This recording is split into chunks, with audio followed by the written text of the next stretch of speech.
सभी दोस्तों को नमस्कार। इतना अच्छा ना होने वाले एक दिन में हैबलेरिन ओल्दू बिगुंदे बराबरिस।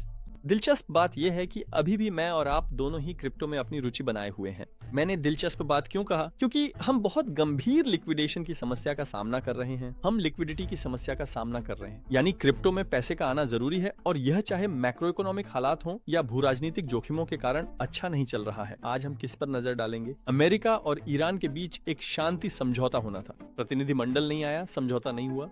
शुरुआत करते हैं नए फेड अध्यक्ष केविन वार्श से। फेड ने अपना रुख बदला है। पहले फेड सख्त था, जो झांत था, लेकिन अब फेड न सिर्फ सख्त बल्कि अनिश्चित भी है। अनिश्चितता पैसे को सबसे कम पसंद आने वाली चीज है। हम इसी पर चर्चा करेंगे। तो ये आने वाले समय को कैसे प्रभावित करेगा, हमें किस तरह की स्थिति अपनानी चाहिए, इस पर भी नजर डालेंगे। और साइलर यानी कुछ लोगों के लिए बिटकॉइन का उद्धार करता, तो कुछ के लिए बिटकॉइन के लिए एक मुसीबत।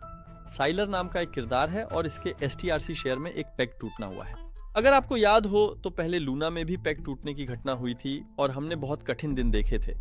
अब साइलर के इस शेयर में डीपेग हुआ है, यानी जो $100 पर स्थिर होना चाहिए था, अब वह स्थिर नहीं है। हम इन सब पर चर्चा करेंगे। अगर आप तैयार हैं तो चलिए अपने वीडियो की ओर बढ़ते हैं।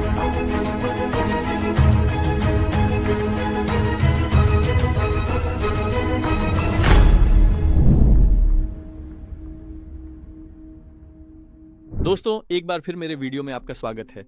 मैं हूं मोंटे क्रिप्टो कॉन्टो। आज का पहला विषय मैं फेड के नए अध्यक्ष केविन वार्श के साथ शुरू करना चाहता हूं।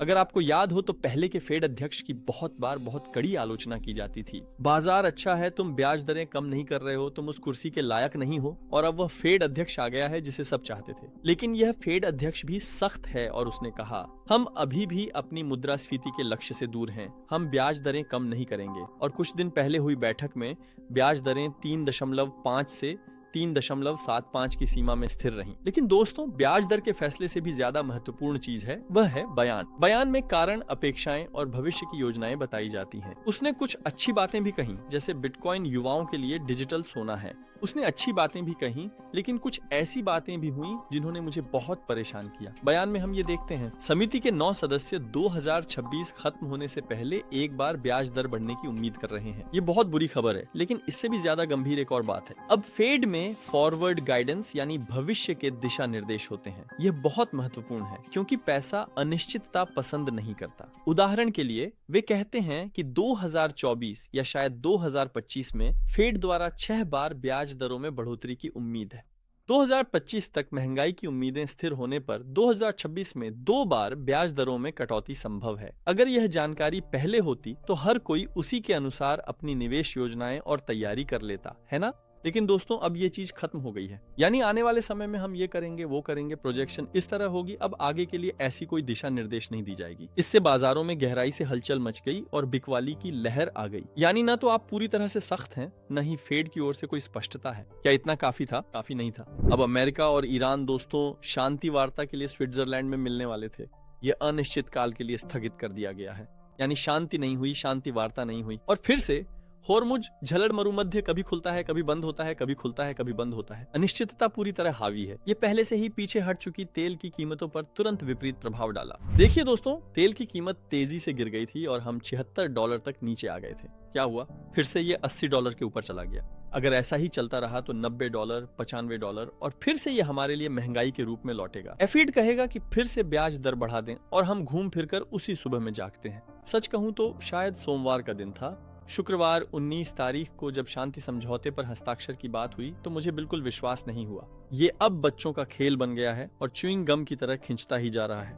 दोस्तों, अब ऐसे नहीं चलेगा।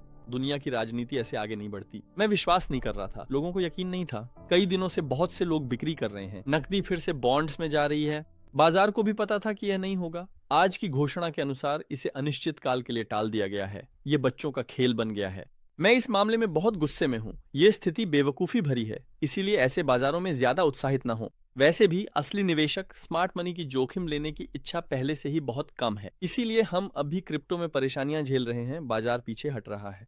क्या मेरी बुरी खबरें यहीं खत्म हो गईं? खत्म नहीं हुई, लेकिन रुकिए, वीडियो के अंत में मेरे पास एक अच्छी खबर भी है। जब हमने स्ट्रेच किया तो आप जानते हैं मैंने ये सब एआई की मदद से डिज़ाइन किया था। जानते हैं मैं खुद ये नहीं कर सकता था। मैं सचमुच बैठा और मैंने आर्टिफिशियल इंटेलिजेंस का इस्तेमाल किया और मैं कई घंटे एआई के साथ आगे पीछे करता रहा और तो आप भी बस चैट जीपीटी पर थे, जैसे हम सब ये समझने की कोशिश कर रहे थे कि इन अलग अलग ऑफरिंग्स को कैसे डिजाइन किया जाए। और उससे बहस कर रहा था और कह रहा था, क्या मैं ये कर सकता हूँ? क्या मैं वो कर सकता हूँ? और एक समय पर मैंने कहा, मैं एक मंथली प्रेफर्ड चाहता हूँ और मैं चाहता हूँ कि ये 100 पर स्थिर रहे। उसने कहा, आप ये और ये कर सकते हैं। मैंने कहा, क्या किसी ने पहले कभी ऐसा किया है? और वह 10 मिनट तक स्कैन करता है, फिर कहता है कि दुनिया के इतिहास में किसी ने भी ऐसा कभी नहीं किया है, लेकिन ये पूरी तरह से कानूनी है और इसे करना बिल्कुल उचित है। सोना और पेट्रोल घटते बढ़ते रहते हैं, तो क्रिप्टो में रुचि न होने पर भी आप गोल्ड और पेट्रोल ट्रेडिंग के लिए बाइनेंस इस्तेमाल कर सकते हैं। स्क्रीन वाले क्यूआर कोड को स्कैन कर बाइनेंस पर रजिस्टर करें और पाएं $500 तक का वेलकम बोनस। ये आपका खास लिंक है, अभी क्लिक करें, बाइनेंस पर रजिस्टर कर पहचान सत्यापित करें। अब दोस्तों, मैं सेलर वाले हिस्से के साथ आगे बढ़ रहा हूँ। किसी के लिए वो नाकाम तो किसी के लिए बेहद कीमती है। मैंने उनकी बातें सुनी है। बेशक वे असरदार बोलते हैं, वह हमेशा नारंगी रंग के कपड़े पहनते हैं क्योंकि बिटकॉइन का रंग नारंगी है। उनके पास नारंगी टाई होती है, कभी कभी उनकी शर्ट पर भी नारंगी धारियां होती हैं। STRC नामक शेयर, जिसे उन्होंने बिटकॉइन की खरीदारी को फंड करने के लिए जारी किया था, भारी बिकवाली के दबाव में $82.50 तक गिर गया। असल में इसे $100 पर स्थिर रहना चाहिए था। आप इसे उसी तरह समझ सकते हैं जैसे स्टेबल कॉइन में लॉजिक होता है। STRC को भी $100 पर पैग होकर रहना चाहिए था, लेकिन ये डीपैग हो गया, यानी यह $82.50 तक गिर गया। पैरिटी टूट गई। यहाँ कुछ विकल्प हैं दोस्तों, या तो बाजार को तुरंत ऊपर जाना होगा या फिर उसे खुद बिटकॉइन बेचकर अपने शेयर खरीदने होंगे। साफ तौर पर कहें तो यहाँ अभी एक मुश्किल स्थिति है, लेकिन बाजार में ऐसी अफवाह फैली कि कंपनी ने इस उपकरण यानी स्थिर STRC पैग को चैट जीपीटी की मदद से डिजाइन किया था। इससे बाजार में गंभीर रूप से भरोसे की कमी हो गई। अब तक हमने बहुत सारी बुरी बातें की हैं, तो अगर मैं ये कहूं कि शायद 15 साल में या 20 साल में संभवतः दुनिया में गरीबी नाम की कोई चीज नहीं रहेगी, शायद 10 साल में या इससे भी पहले, क्योंकि प्रगति बहुत तेज हो रही है। इसे क्या कहते हैं? इलॉन अक्सर इसका जिक्र करते हैं। इसे यूनिवर्सल हाई इनकम या यूनिवर्सल अबंडेंस कहा जाता है, यानी सार्वभौमिक समृद्धि का युग। इसका मतलब क्या है, मैं इसे थोड़ी देर में एक वीडियो के साथ अब हकीकतों और उदाहरणों के साथ दिखाऊंगा। यानी आज मैंने आपको कई बुरी खबरें सुनाई, लेकिन अब मैं आपको एक अच्छी सकारात्मक खबर दे रहा हूं। आगे चलकर गरीबी नहीं रहेगी। वैसे भी जब आप आंकड़ों को देखते हैं तो वे भी यही दिखाते हैं। अब दोस्तों, जैसा कि आप स्क्रीन पे भी देख रहे हैं, आंकड़े हमें बताते हैं कि उदाहरण के लिए 1920 से 2015 तक दुनिया में अत्यधिक बहुत ज्यादा गरीबी की दर 95% से घटकर अब दोस्तों लगभग 10% पर आ गई है। यानी इसमें बहुत गंभीर गिरावट आई है। लेकिन अब हम गरीबी की नहीं, समृद्धि की बात करने के दौर में हैं। एलन अक्सर इसका जिक्र करते हैं। ये कैसा होगा? कई उदाहरणों के बाद अब समझिए। अब हमने इतने ज्यादा मानव रहित रोबोट बनाए हैं और तकनीक को इतना आगे बढ़ा दिया है कि हम उत्पादकता के स्तर तक पहुंच गए हैं। कल्पना करें, टेस्ला के ये ह्यूमनॉइड रोबोट लगभग मुफ्त बन सकते हैं, जैसे एक स्वायत्त हार्वेस्टर। वह सूरज से ऊर्जा लेकर गेहूं काटता है और भट्टी में डाल देता है। भट्टी पूरी तरह स्वचालित रोबोटों और स्वायत्त प्रणालियों द्वारा रोटी बनाती है। अब इंसान की बुनियादी जरूरतें जैसे रोटी, मांस, पानी और बिजली, हम इन 4 चीजों के साथ जी सकते हैं। रोटी के बिना भी चल जाएगा, लेकिन मान लीजिए मुझे बिजली पानी जरूरी है। अब मेरी रोटी तो मुफ्त हो गई है, क्योंकि लगभग सारा खर्च हमने कहां से किया? सूरज से मिलने वाली बिजली से हमने यह मुफ्त में किया। हमने मानव शक्ति का इस्तेमाल नहीं किया। हमारा कोई स्टाफ खर्च नहीं है। मेरी रोटी लगभग मुफ्त है। मैंने 1 सेंट में रोटी खरीदी। अब मांस का क्या करेंगे? फिर से पूरी तरह स्वचालित एक गायों का फार्म सोचिए। बिना इंसान के रोबोट कई काम कर रहे हैं। साफ सफाई वगैरह सब कुछ ऑटोमेटेड है। हीटिंग और कूलिंग को हम सूरज से मिलने वाली मुफ्त बिजली से हल कर रहे हैं और ये गायें हमारी मांस की जरूरत पूरी कर रही हैं। फिर से 1 सेंट बिजली हमने फिर सूरज से ली। अब हम पानी प्राकृतिक स्रोतों से पी रहे हैं। हम लगातार एक अधिक कुशल दुनिया की ओर बढ़ रहे हैं। मान लो सालों साल पहले पहली बार इंटरनेट का आविष्कार हुआ था। यह अमेरिका की सेना के लिए बनाया गया, विकसित किया गया और वे इसे संचार के लिए इस्तेमाल करते थे।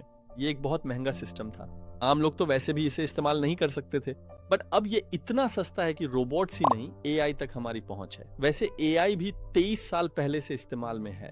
पलांटियर कई सरकारों और कंपनियों के साथ काम करती है। पेपैल माफिया के पीटर थियल ने पलांटियर बनाई थी। वो सालों से AI इस्तेमाल कर रहे हैं, जबकि हम इसे सिर्फ पिछले 5 सालों से सही से जान पाए हैं। पहले यह महंगा था, अब सस्ता है। जैसे जैसे चीजें सस्ती हो रही हैं, सब समृद्ध हो रहे हैं। आज हमारे पास वो सुख सुविधाएं हैं जो 500 साल पहले राजाओं के पास भी नहीं थी। हमारे पास एयर कंडीशनर है और क्या बताऊं, अब टायर भी हैं।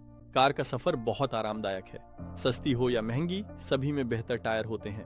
पहले जब बादशाह पालकी में जाते थे तो पथरी तक हो जाती थी, पर अब हम हवाई जहाज या कारों में एसी के साथ सफर करते हैं, जिससे सब बहुत आसान हो गया है।